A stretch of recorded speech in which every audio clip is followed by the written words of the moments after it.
Bitcoin is too volatile. Written by the Parman and narrated by Delio Pera. Bitcoin is too volatile is not a legitimate criticism of Bitcoin. Here's why. It's certainly true that the fiat price of Bitcoin, especially recently, is volatile, but I object to the word too in the title. Bitcoin is volatile. Yes. Bitcoin is too volatile. No. Allow me to explain. Bitcoin is not money yet, so expecting volatility to be low is illogical. You will hear Bitcoiners say, 1 Bitcoin equals 1 Bitcoin, which is an objection to the comparison of Bitcoin's value to USD's value. I'm a Bitcoiner, and I'm on the Bitcoin haters side with this specific point, although it's fun to join in with the memes, and I do. It's not meant to be taken too seriously, and focusing on fighting that meme is not useful. The volatility of Bitcoin is a problem, particularly if you hold the position that Bitcoin is already good money. This is the crux of the issue. Is Bitcoin good money? Logically, good money not only needs to have good technical properties, scarcity, divisibility, recognizability, portability, etc., but also good social properties, i.e., a strong network of people that use it as money to trade goods and services with each other. To see more on this, read Appendix A, taken from my article, Bitcoin Has No Intrinsic Value, Debunked. Even if a money has nearly perfected the technical properties, but has no network effect, a social property, it is still poor money. Why? Because the purpose of money is to use it in trade to overcome barter. If the people you trade with don't use the money, it's poor money, no matter how good its technical properties are. Conversely, a money that has horrible technical properties but is still widely used, e.g. USD, is poor money. One might argue it can't be poor money if many people choose to use it. That would be true, except that people don't choose to use USD. They are forced to use it. Why that is a whole other discussion I won't go into now. But I will say this. USD is poor money. It is controlled by the Federal Reserve. Not federal and not a reserve.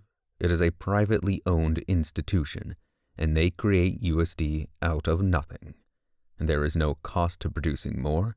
They certainly don't work for it, and in doing so, they steal from A, everyone storing their value, time, labor, energy in it, or B, those who have negotiated contracts or wages in it.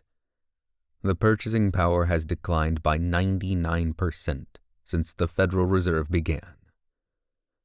If money that everyone uses is making everyone poor, then I would argue that that is sufficient to label it as poor money. Money, by overcoming barter, makes humanity prosperous. USD is doing the opposite. It is holding humanity back. Expecting Bitcoin to be good money right now is unreasonable. I don't want to get caught up on good versus bad money. I mentioned it because one could argue that Bitcoin is not effective at being money now, volatility among other reasons, and therefore it is not money. But that is dismissing the fact that Bitcoin is becoming money and has all the technical properties now to be money. It just requires time to gain the social properties.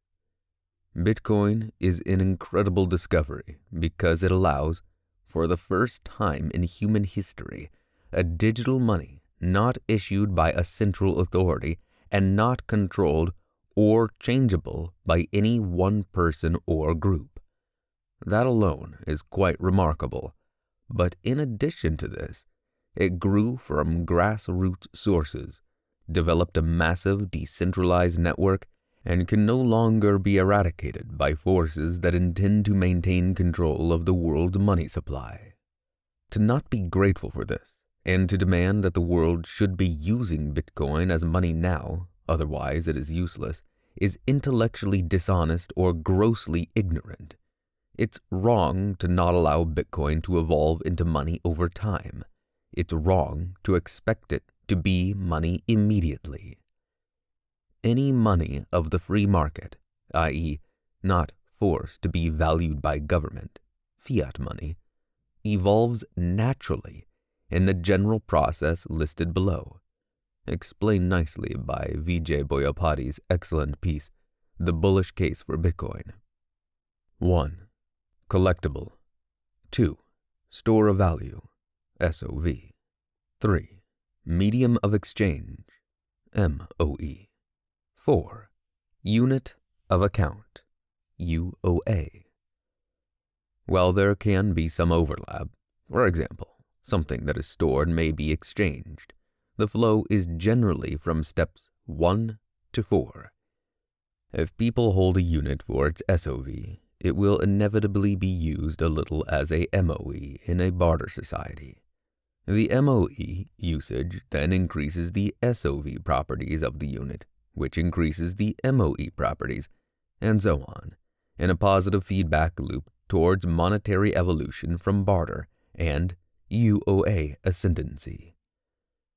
Any money developing from the free market necessarily will be volatile.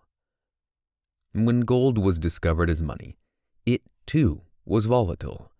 It too was risky to accept as payment because its value depended on other people accepting it as payment. That's just how free market money starts. It takes time to develop. If only we could go back in time to the evolving stages of gold as money and tell our ancestors to accumulate it before anyone else knew it would be money, so that we may today reap the benefits in the present. Well, here we are today, in the middle of a new money being discovered, and people are rejecting it because it is too volatile to be used as money today. Do we really need our descendants to time travel back to now and tell us what to do? Compare this monetary evolution of gold with fiat money. Governments started fiat money by making it backed by gold, a money of the free market. The gold backing was slowly weaned off. We can now consider USD to no longer be a currency, a unit backed by money, but to be money, poor money.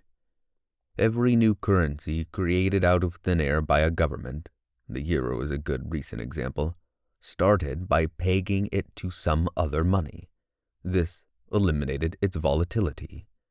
But if a new money was created out of nothing and without any pegging, no one would know how to value it. It would be volatile and probably close to worthless initially, as it would have to develop a network effect just like Bitcoin is doing. Bitcoin started as virtually worthless. It cost a minuscule amount of electricity to mine it initially, and has developed a network effect reflected in the steady growth of its price. If you wanted to have an objection to Bitcoin, it would be more reasonable to say that you don't expect it to keep growing and evolving into fully adopted money, not that the process of it getting there results in price volatility. Price volatility does not reflect the progress of Bitcoin adoption. Bitcoin is only 13 years old, and the network of people adopting it is growing daily. The price and its volatility is not a good indication of this. Some argue that as more people adopt Bitcoin, the volatility will drop. But this is not obviously true. It may be that the volatility increases strongly upwards, particularly if the measuring unit, USD, is dying/hyperinflating, and people are rushing to Bitcoin. The volatility of Bitcoin will skyrocket. But when it is adopted, meaning when nearly everyone would accept it as payment or work for it, there will be no other money to measure it against. It will be a unit of account. Instead of looking at volatility to assess Bitcoin adoption, consider this. There are two types of Bitcoin adopters. 1. Those that understand that price volatility does not matter and see Bitcoin adoption as inevitable. They regularly accumulate Bitcoin, or they bought plenty early on and are satisfied with their holdings. They rarely sell any. 2. Those that buy and sell Bitcoin as they are not sure about Bitcoin's future. They use short-term price as an indicator of Bitcoin being adopted as money. If you use both of these types of people in your assessment of Bitcoin adoption, then you will be misled. Type 1 Bitcoiners. Focus only on Type 1 to assess Bitcoin adoption, and notice that this is the foundation. By definition, people with this view are not shaken easily from it. They are well informed and educated, and it may be argued that they are fervently ideological, but it is not blind faith that drives them. Instead, it is the desire for a fair money and not to be ruled, cheated, or stolen from by those with the monopoly on violence, the state. Bitcoin is the only thing that offers this, and once you see it, you don't decide to opt for the slave master's tokens for the work you do, or opt for some altcoin whose monetary policy is heavily influenced by a nerdy computer programmer. Let's not forget that Ethereum, a supposed alternative to Bitcoin, was pre-mined by 70%, meaning Vitalik and a few other founders awarded themselves 70% of the total monetary supply. What's more, the coin's foundation has been infiltrated by the Marxist organization World Economic Forum. No one who ideologically wants a fair/ethical and open monetary system that is not under any powerful control would adopt such a thing. The only available option to them is Bitcoin.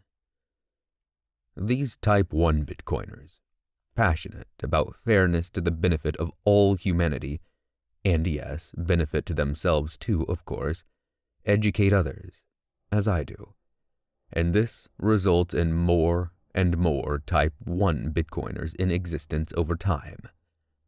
Their growth ultimately leads to Bitcoin's success in a self-fulfilling prophecy.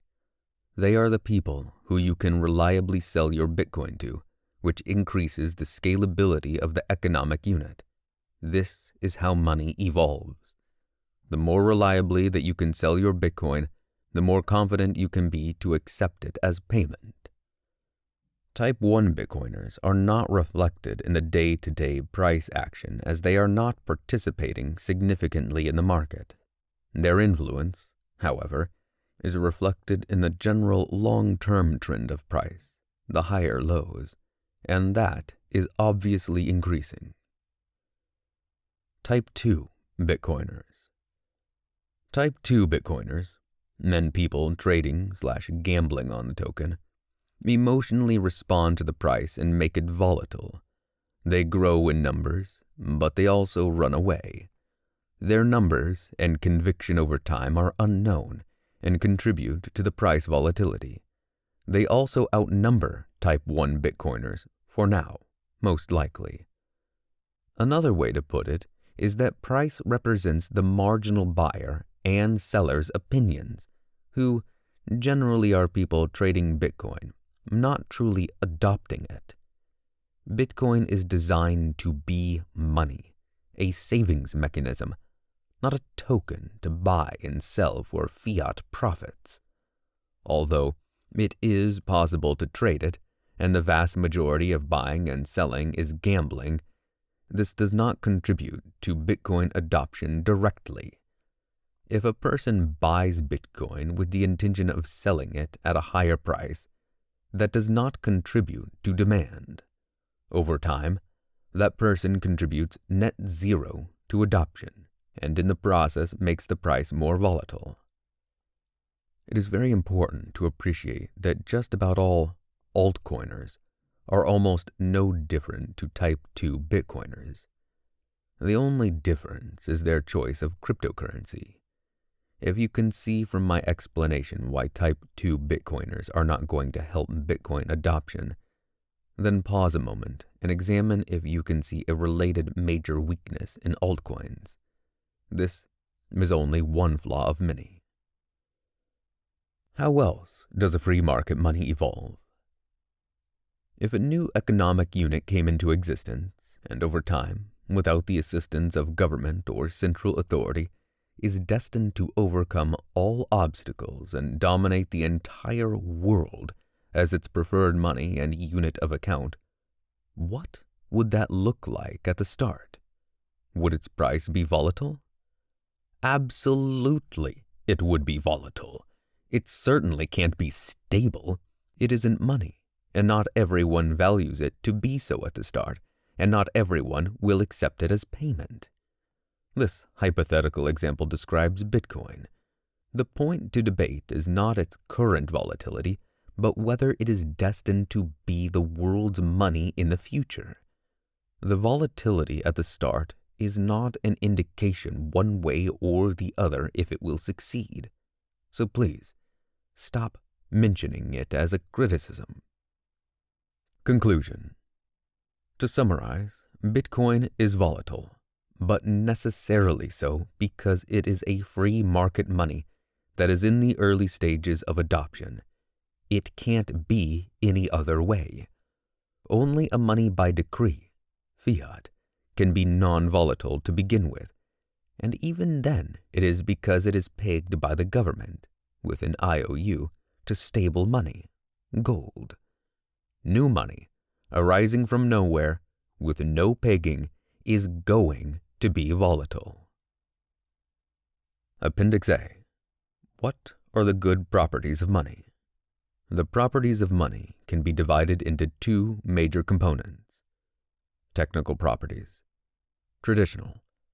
Durable, portable, divisible, fungible, recognizable, transferable, hard, difficult to produce more of versus easy, inexpensive and easy to secure/store, newly appreciated, digital, borderless, can send internationally without hindrance, unstoppable by governments, resistant to confiscation, resistant to censorship, neutral, anyone can use it without permission, open source, the technology is not secret and not owned by anyone, no patents, anti-fragile and adaptable, resistant to unwelcome changes. Social properties. The number of people using it, Metcalfe's law, the value of a communications network is proportional to the square of the number of its users. Fair. Created without a pre-mine, i.e., the founders did not enrich themselves. No central control. Sufficiently distributed with a tendency to further distribute. Note, even distribution is impossible to begin with.